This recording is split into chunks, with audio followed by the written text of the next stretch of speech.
Imagine you're on a crowded airplane, thousands of feet above the ground, when suddenly, a piercing scream shatters the quiet hum of the engines. Heads turn, passengers groan, some whisper, and others roll their eyes. But what if I told you, in that very moment, something happened that not only silenced the noise but touched every soul on that flight?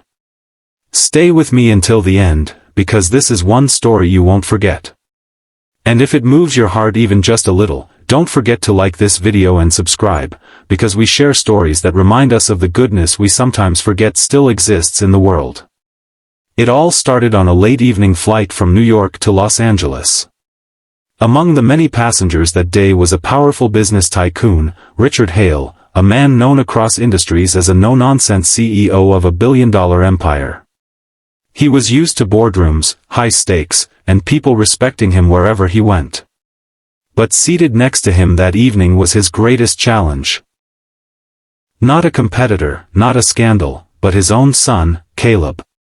Caleb was 12 years old, autistic, and while Richard loved him deeply, the world didn't always understand him.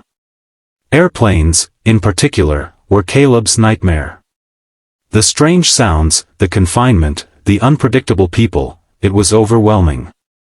Just minutes after takeoff, it began.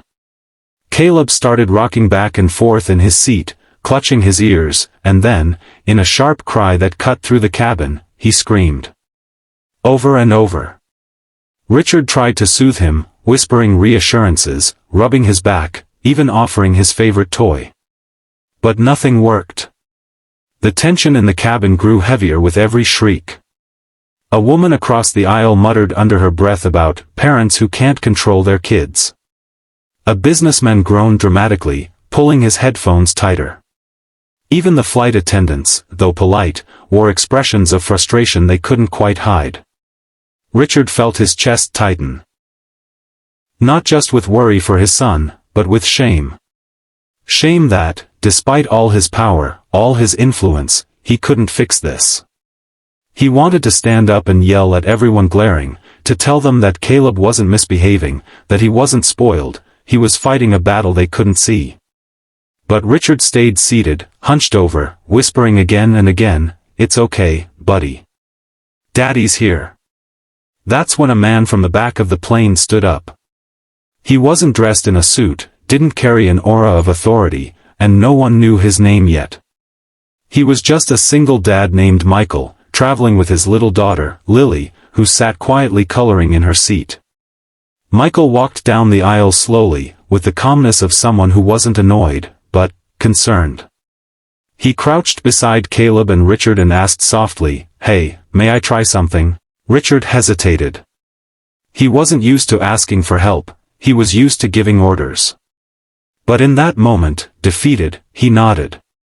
Michael smiled at Caleb, not forcing eye contact, not demanding anything. Instead, he pulled out something from his pocket, a tiny, worn harmonica. "You know," he whispered, "I carry this for my daughter when she feels scared. Want to hear?" Before Richard could respond, Michael raised the harmonica to his lips and blew a gentle, soothing tune. The notes floated through the tense cabin, simple but soft, like a lullaby. Caleb stopped mid-scream, his body still trembling but his eyes locking onto the sound. He tilted his head, listening. Michael continued, switching to a playful rhythm, almost like a little game in music. Caleb's breathing slowed. His rocking softened. And then, in a moment no one could have predicted, Caleb reached out his hand, hesitant, curious, and touched the harmonica.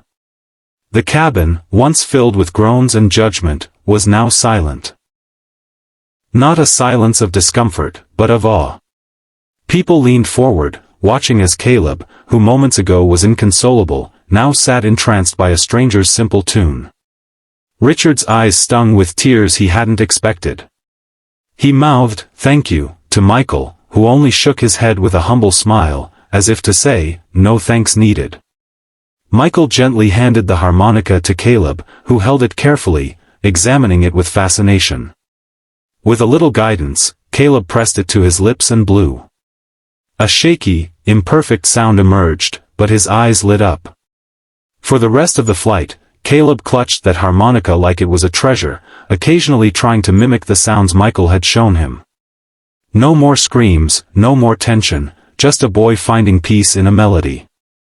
When the plane landed hours later, something unexpected happened. As passengers stood to leave, many of them, those same people who had rolled their eyes and whispered complaints, stopped by Richard's seat. They smiled at Caleb, some even saying gentle words like, "He did so well," or, "That was amazing." Richard couldn't believe it. In just a few hours, a flight filled with judgment had turned into one filled with compassion. And all because one man chose to see a struggling child instead of a nuisance. As they gathered their belongings, Richard finally asked Michael, why did you step in?" Michael paused, his daughter now holding his hand, and replied, "Because I know what it's like. My daughter has anxiety.